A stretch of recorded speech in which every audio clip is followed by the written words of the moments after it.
रातों रात तो कुछ नहीं होता, लेकिन हमारी हिंदी साहित्य भारती का तो कार्यकाल 1 वर्ष का है। 15 जुलाई को हमारा रजिस्ट्रेशन 2020 में हुआ था। 1 वर्ष के इस अंतराल में हमने अपने संगठन को खड़ा किया और हमने उल्टा किया। कैसे?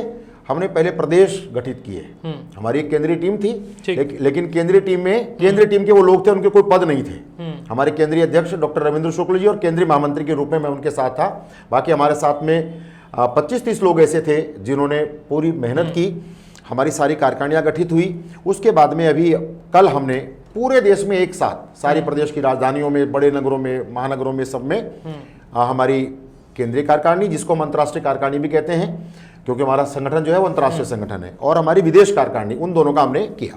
हिंदी को राजभाषा तो आप कह रहे हैं, लेकिन राष्ट्रभाषा बनाने में आप लोग किस तरीके से प्रयास करते हैं, कैसे आप कोशिश कर रहे हैं, आपकी जो संस्था है? नमस्कार, आप देख रहे हैं द न्यूज़ ऑन नेटवर्क को। मैं हूं आपके साथ हेमंत। हिंदी साहित्य को लेकर बहुत सारी बातें हमारे देश में होती रही हैं। कई बार पार्लियामेंट में भी आपको वाद विवाद देखने को मिला है सत्ता के बीच और विपक्ष के बीच कि भाई हिंदी को राष्ट्रभाषा का दर्जा देना चाहिए, लेकिन विपक्ष की एक अलग ही सोच थी इस विषय पर, क्योंकि वो डाइवर्सिटी को देख रहे थे, कल्चर को देख रहे थे कि हिंदी भाषा को किसी पर थोपा नहीं जा सकता। हिंदी साहित्य को लेकर बहुत सारे लेखकारों ने भी टिप्पणी की है। उसी विषय पर हम लोग बातचीत करेंगे आज, क्योंकि हिंदी साहित्य कम से 32 देशों में लगभग फैल चुका है। और हमारे बीच उसी विषय पर बातचीत करने के लिए मौजूद है डॉक्टर अनिल शर्मा जी, केंद्रीय महामंत्री हैं हिंदी साहित्य भारती के और प्रदेश अध्यक्ष हैं उत्तराखंड माध्यमिक शिक्षा संघ के, और प्रदेश सह संयोजक हैं पॉलिसी रिसर्च विभाग भारतीय जनता पार्टी उत्तराखंड में, और प्रदेश महामंत्री विद्या भारती उत्तराखंड, हिंदी प्रवक्ता बीएसएम इंटर कॉलेज रुड़की में जो है। इतने सारे पदों पर सर आप हैं, बहुत बहुत स्वागत सर न्यूज़ ऑन नेटवर्क में और हमें समय देने के लिए। हिंदी साहित्य को लेकर बहुत सारी बातचीत हमारे देश में होती रही है, लेकिन सबसे पहले मैं ये जानना चाहता हूँ कि आपका उद्देश्य क्या है, क्योंकि 32 कंट्रीज में ये लगभग आपकी जो संस्था है वो फैल चुकी है। हेमंत जी, बहुत सारी संस्थाएं इस देश के अंदर साहित्यिक क्षेत्र में हैं। गली मोहल्ले नगर, हो सकता है किसी का जो दायरा हो वो प्रदेश तक का भी हो, लेकिन हिंदी साहित्य भारती अपने जिन उद्देश्यों को लेकर के आगे आई है, और लगभग इसी लॉकडाउन के बीच में, इसी लॉकडाउन में जो इसके संस्थापक हैं, जिनके मन मस्तिष्क में सबसे पहले ये विचार आया, अपने डॉक्टर रविंद्र शुक्ल झांसी के रहने वाले हैं, उत्तर प्रदेश सरकार में शिक्षा मंत्री और कृषि मंत्री रहे हैं कल्याण सिंह जी की सरकार में। तो उन्होंने महसूस किया कि आज़ादी के इतने वर्ष बाद भी हिंदी को वो सम्मान नहीं मिला है जिसकी वो हकदार है। और जैसा भी आपने बताया कि कई बार विवाद की स्थिति आती है, वो विवाद की स्थिति केवल राजनीतिक होती है।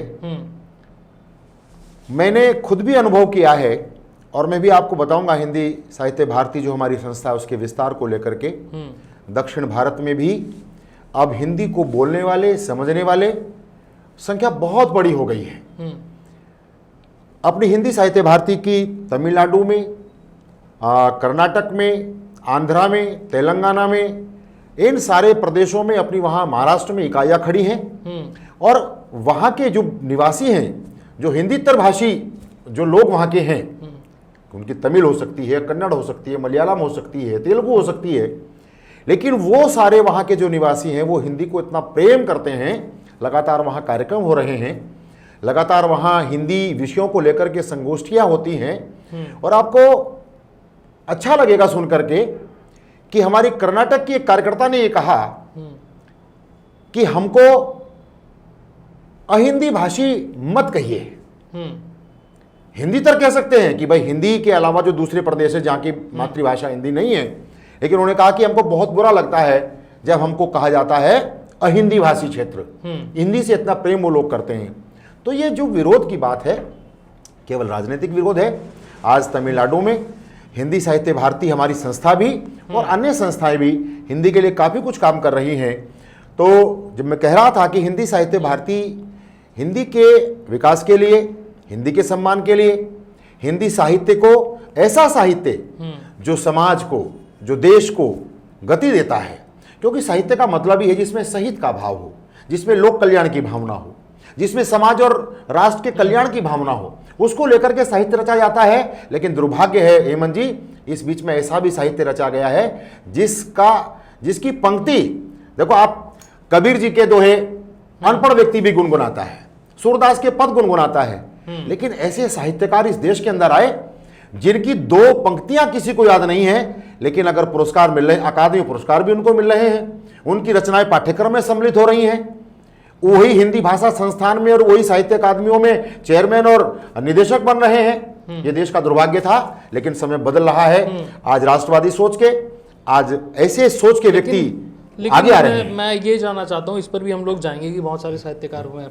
लेकिन मैं ये जानना चाहता हूँ, देखिए इसको लेकर पार्लियामेंट में भी बहुत बातचीत हुई है, पक्ष और विपक्ष ने दोनों ने अपनी अपनी राय रखी है, लेकिन कहीं ना कहीं फंडामेंटल जो राइट है वो लोगों का, वो कोई भी भाषा बोले, हाँ बिल्कुल, भाषा को थोपा जाना जी, वो एक अलग तरीके से किस तरीके से आप उसको देखते हैं कि क्योंकि डाइवर्सिटी है, कल्चर सबके, बिल्कुल बिल्कुल, लैंग्वेजेस यहाँ तो कदम कदम पे बोलिए आप देखिए बदल जाती है, बिल्कुल बदल जाती है। तो कहा जाता है कि लोगों की तरफ से कि भाई हम पर भाषा थोपी जा रही है, तो इसको कैसे देख रहे हैं आप भारत के अंदर, इंडियन कॉन्टेक्स्ट में?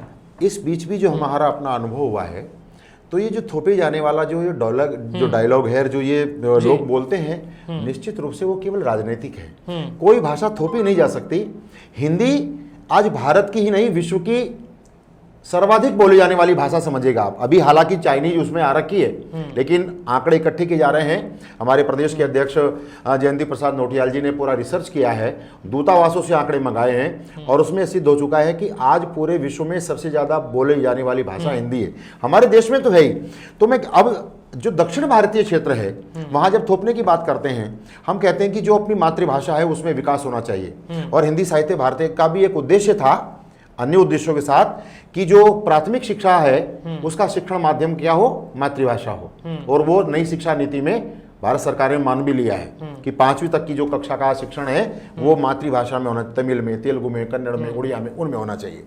लेकिन एज ए होल जो एक संपर्क भाषा के रूप में, आज नहीं, देश के आंदोलन में भी अगर किसी ने देश को जोड़ने की बात अगर की, देश को जोड़ने की सक्षमता अगर की योग्यता किसी के अंदर थी, तो वो हिंदी भाषा में थी। और महात्मा गांधी जी ने इसको स्वीकार किया, अनेक विद्वानों ने उस समय स्वीकार किया। दक्षिण भारत के रहने वाले बहुत सारे लोगों ने हिंदी के नारे बोल बोल करके मां भारती का स्वतंत्रता का आंदोलन चलाया।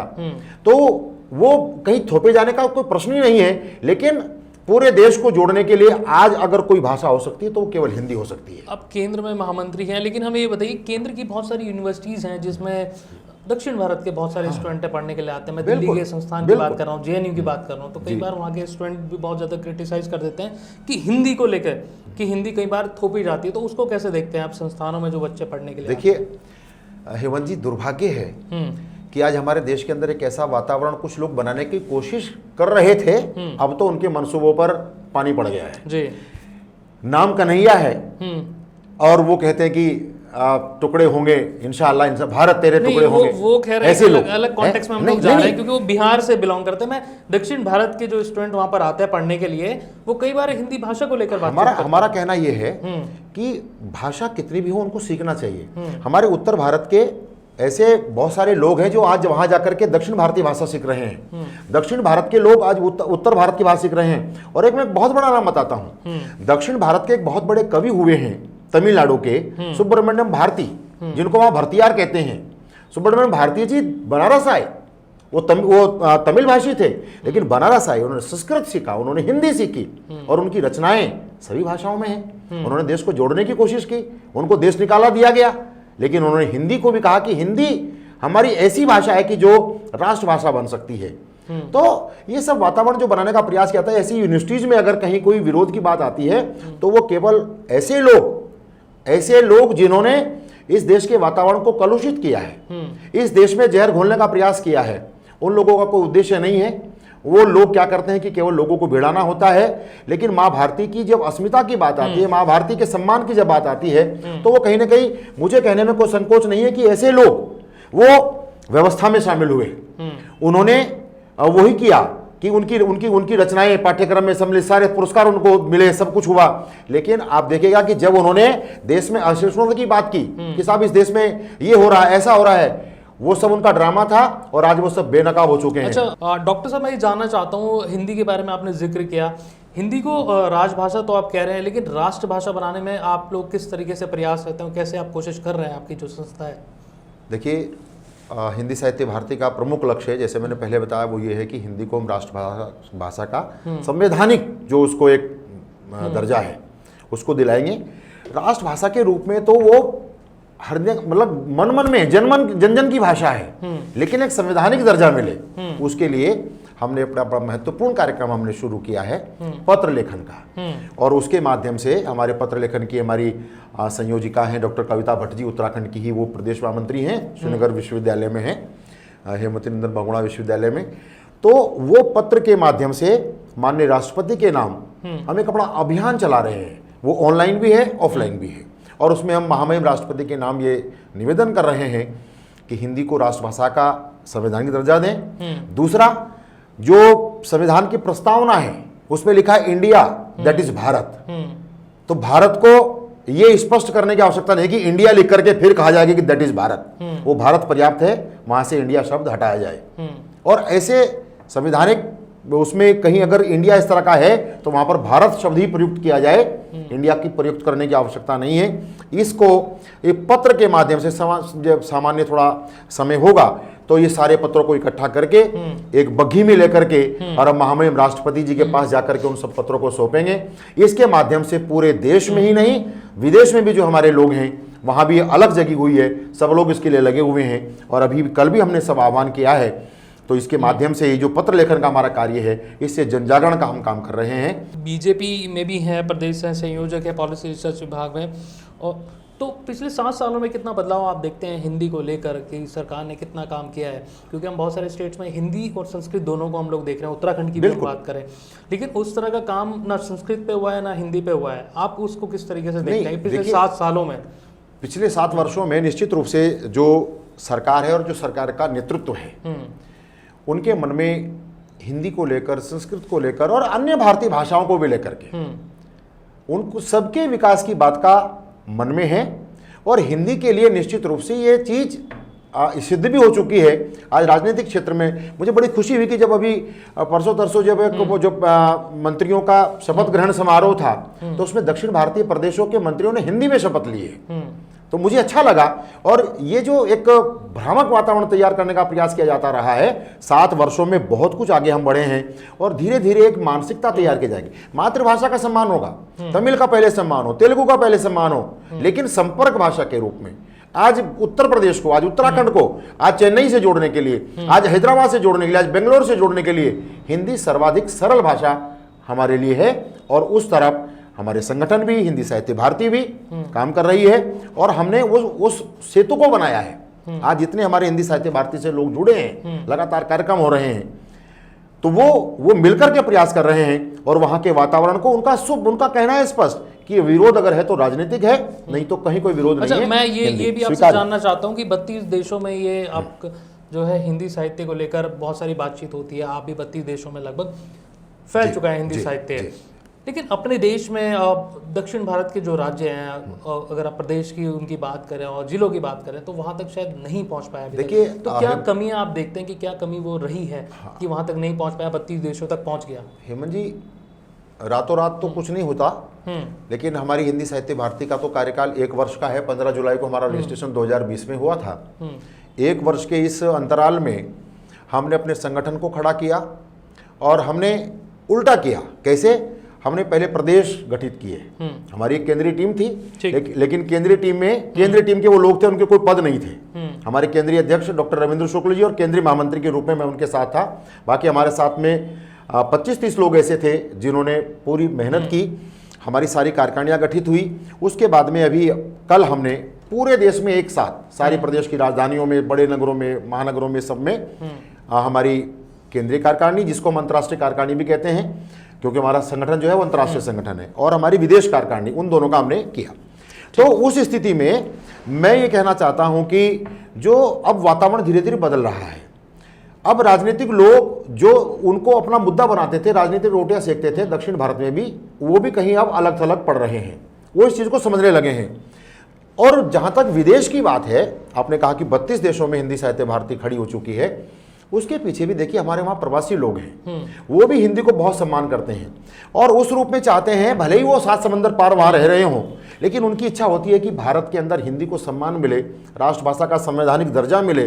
तो वहाँ भी जो हमने जो अपनी बनाया है, तो क्या होता है उसके पीछे सबसे बड़ा कारण यह है कि जो हमारी नई पीढ़ी है, हमारे लोग वहाँ गए नौकरी के लिए, वो लोग हिंदी बोलते हैं, सारी अपनी संस्कृति अब भारत की जानते हैं। लेकिन जैसे जैसे फिर जब नई पीढ़ी वहाँ तैयार होती है, अमेरिका में, फ्रांस में, दूसरे देश में, तो वहाँ क्या होता है कि वो बच्चे धीरे धीरे हिंदी से और अपनी हिंदू संस्कृति, अपनी भारतीय संस्कृति से कट जाते हैं। हिंदी साहित्य भारती वो काम कर रही है, लोगों ने इस बात को स्वीकार किया है कि अब इस तरह के वहाँ कार्यक्रम वो कराते हैं, बच्चों की प्रतियोगिताएं कराते हैं और हिंदी के नाम पर वो बैठते हैं। वो कहते हैं कि अब इसको लेकर के बड़ी क्यूरियोसिटी होती है, जिज्ञासा होती है ऐसे कार्यक्रम होने की।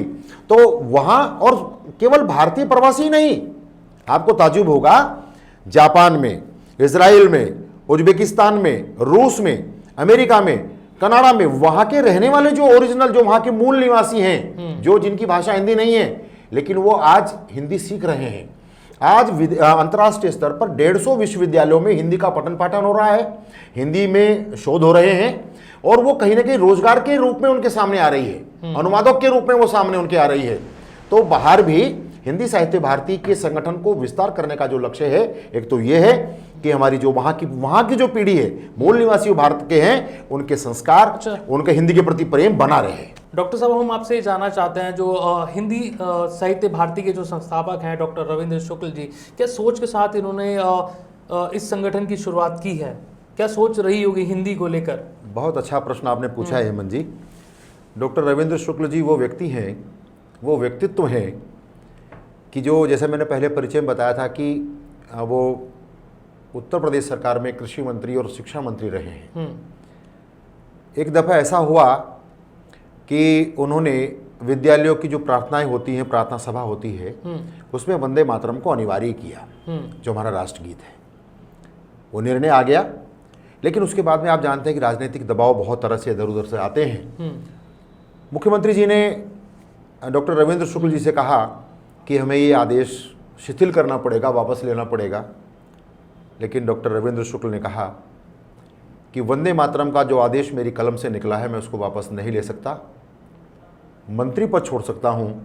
और रविंद्र शुक्ल जी ने मंत्री पद का परित्याग कर दिया, लेकिन वंदे मातरम के अपने आदेश को वापस नहीं लिया।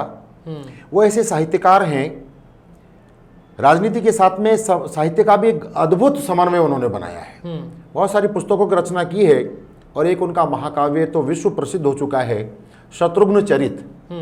हेमंत जी, आपने देखा होगा कि बहुत सारे कवियों ने, साहित्यकारों ने राम जी पर, भरत जी पर, सीता जी पर, रामायण के अन्य पात्रों पर बहुत लिखा।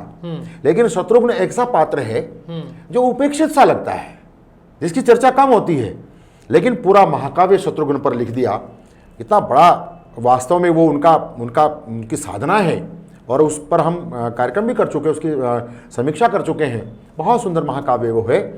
तो ऐसे हमारे डॉक्टर रविंद्र शुक्ल जी, निश्चित रूप से वो हम सबके लिए प्रेरणा के स्रोत हैं। और जिस तरह से वो परिश्रम करते हैं, जो उनके संपर्क हैं, जो उनके संबंध हैं, और जिस तरह से वो लोगों को जब पूरा बताते हैं, तो उनके दर्द तो उनके अंदर था ही कि हिंदी को लेकर के जिस तरह का वातावरण बना है।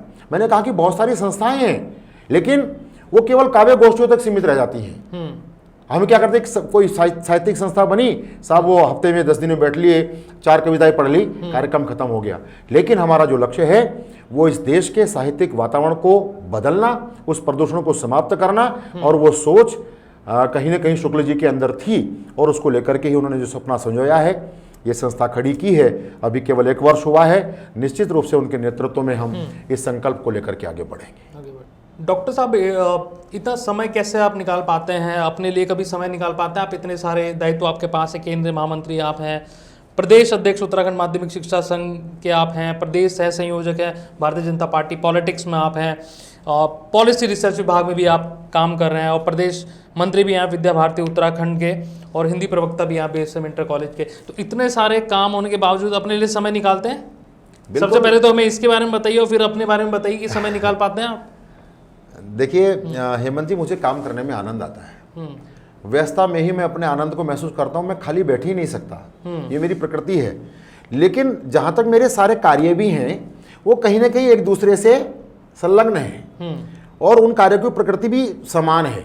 हिंदी साहित्य भारती, हिंदी, हिंदी भाषा, हिंदी साहित्य, और इस देश में जो एक साहित्यिक प्रदूषण जो लोग बना रहे हैं उसको समाप्त करने का बेड़ा हमने उठाया है।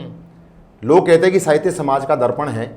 दर्पण तो ठीक है, दर्पण तो कई बार एक ऐसी चीज को भी दिखाते हैं जिसको नहीं भी दिखाना चाहिए, लेकिन दर्पण के साथ साथ साहित्य अर्पण भी होना चाहिए। ये हम हिंदी भाषा, अपना हिंदी साहित्य भारती का हमारा उद्देश्य है। हमारा जो शिक्षक संघ है, शिक्षक निश्चित रूप से शिक्षक भी समाज के भावी पीढ़ी का निर्माण करता है, और उसमें भी मुझे आनंद आता है। मेरे शिष्य बता सकते हैं कि मेरा उनके साथ में किस तरह का व्यवहार रहता है। मैं उस पीढ़ी को अंदर संस्कार डालता हूँ। विद्या भारती जो हमारा संगठन है जिसका मैं प्रदेश मंत्री हूँ, वह भी जो सरस्वती विद्या मंदिर है, शिशु मंदिर है, उनके माध्यम से भी हम बच्चों को आधुनिक शिक्षा तो देते ही हैं, उनके साथ साथ उनको संस्कार भी देते हैं, ताकि वो भारत के ऐसे नागरिक बने जो समता का, समरसता का भाव पैदा करके साथ साथ सब चलें। तो इन सारे कार्यों में हाँ कई बार बड़ा तनाव तो नहीं कहता मैं, लेकिन कई बार बड़ा वो उलझ जाता है कि बहुत सारे कार्यक्रम होते हैं, यहाँ जाना वहाँ जाना, कैसे करना। लेकिन उसके बाद भी जब उन सब कार्यों को मैं निपटा लेता हूँ तो फिर एक आत्मसंतुष्टि होती है, और इसमें ये सब चल रहा है। यहाँ पे आप लोग क्या कदम उठा रहे हैं कि यहाँ के जो नई पीढ़ी है वो किसी तरीके से वेस्टर्न कल्चर की तरफ जो उसको अडॉप्ट करती जा रही थी, उस पर आप क्या कदम उठा रहे हैं कि भाई हिंदी की तरफ अट्रैक्ट हो और भारतीय संस्कृति की तरफ अट्रैक्ट हो, उसको लेकर क्या कदम आपकी तरफ से उठाए? हेमंत जी, हमारे निरंतर कार्यक्रम चल रहे हैं, और मैं उन कार्यक्रमों की रूपरेखा जब आपको बताऊंगा तो आपको स्पष्ट हो जाएगा। हम ऐसे विषयों को लेकर के गोष्ठियां कराते हैं जिसमें युवा भी साहित्यकार आते हैं, हमारे वरिष्ठ भी आते हैं, और वो उनका प्रसारण पेज के हिसाब से लाखों लोगों तक वो कार्यक्रम जाते हैं, क्योंकि वो परमानेंट वहाँ है और वो उन पर जाते हैं। हमने संस्कार और संस्कृति, हमने धर्मनिरपेक्षता और छद्म धर्मनिरपेक्षता, हमने साहित्य और संस्कार, साहित्य और संस्कृति, इन ऐसे विषयों पर हमने कार्यक्रम कराए हैं। हिंदी भाषा को लेकर के पिछले वर्ष जब हमारा हिंदी दिवस आता है 14 सितंबर, तो उसमें क्या किया कि 1 महीने की पूरी व्याख्यानमाला चलाई, हिंदी को लेकर के अलग अलग विषयों पर हमने करा। और अभी भी हमारे 3 कार्यक्रम, बड़े महत्वपूर्ण कार्यक्रम चल रहे हैं। राष्ट्रवंदन, अतीत का अभिनंदन, ऐसे हमारे वरिष्ठ, ऐसे साहित्यकार जो शरीर से हमारे बीच में आज नहीं है, लेकिन उनका साहित्य इस देश को दिशा देने वाला है, इस समाज को दिशा देने वाला है, लेकिन उनके बारे में लोग जानते नहीं है, नई पीढ़ी जानती नहीं है। उन नई पीढ़ी को ऐसे हमारे साहित्यकारों से, चूंकि उनका जो साहित्य है वो हमारे देश की संस्कृति के अनुरूप है, वो वसुधैव कुटुंबकम की भावना पर आधारित है, वो सर्वे भवन्तु सुखिनः की भावना पर आधारित है। ऐसे साहित्य को उन कार्यक्रम के माध्यम से मिलाते हैं। मैं आपको उदाहरण देता हूं, उत्तराखंड में रतन सिंह जौनसारी जी बहुत बड़ा नाम हुआ है, जौनसार के गढ़वाल क्षेत्र के, उनके ऊपर हमने कार्यक्रम करा 2 दिन का। डॉक्टर पीताम्बर दत्त बड़थवाल एक बहुत बड़े साहित्यकार यहाँ के, उनके ऊपर कार्यक्रम हो चुका है। जैसे मैंने पहले आपको बताया था सुब्रमण्यम भारती पर, हमने ऐसे उनको हम स्मरण करते हैं। दूसरा हमारा कार्यक्रम आता है राष्ट्रवंदन, वर्तमान का अभिनंदन। बहुत सारे साहित्यकार हैं, देश के लिए बहुत कुछ अच्छा लिख रहे हैं, समाज के लिए नई पीढ़ी को दिशा दे रहे हैं, लेकिन 7 वर्ष पूर्व, आप कहेंगे कि राजनीतिक उसमें वो तो नहीं आ रही है, 7 वर्ष पूर्व उन साहित्यकारों की रचनाओं को कोई पूछता नहीं था, उनका सम्मान नहीं होता था, मंच उनको नहीं मिलता था, संस्थाओं में दायित्व उनको नहीं मिलता था। आज हम ऐसे साहित्यकारों के व्यक्तित्व को, उनके कृतित्व को, उनकी रचनाओं को, उनको हम सामने ला रहे हैं। साप्ताहिक कार्यक्रम हमारा, प्रत्येक शनिवार में हमारा कार्यक्रम होता है राष्ट्रवंदन, वर्तमान का अभिनंदन। चलिए, आप बहुत बहुत धन्यवाद हमें समय देने के लिए सबसे पहले, और जो आप कार्य कर रहे हैं उसके लिए आपको शुभकामनाएं। और हमारे दर्शकों को हम बता दें कि डॉक्टर अनिल शर्मा से हमारी पहले ही बातचीत होती रही है, विभिन्न मुद्दों पे अपनी राय रखते हैं, और चाहे वो उत्तराखंड प्रदेश की बात हो, चाहे वो केंद्रीय नेतृत्व की बात हो। लेकिन अभी बात हिंदी साहित्य को लेकर, क्योंकि 32 देशों में हिंदी साहित्य को लेकर, हिंदी साहित्य को लेकर बातचीत हो रही है इनकी तरफ से 32 देशों में, और हमारे देश में भी इनकी तरफ से राष्ट्रभाषा का दर्जा दिलाने के ऊपर बातचीत चल रही है। पूरा विषय इन्होंने बताया। अगर ये वीडियो आप हमारे फेसबुक पेज पर देख रहे हैं, प्लीज़ फॉलो कीजिए हमारे पेज को, शेयर कीजिए इस वीडियो को, और यूट्यूब चैनल पर देख रहे हैं तो चैनल को प्लीज़ सब्सक्राइब कीजिए। और बहुत सारे विषय पर हम लोग फिर से आपके बीच होंगे। तब तक के लिए बहुत बहुत शुक्रिया आप सभी लोगों का।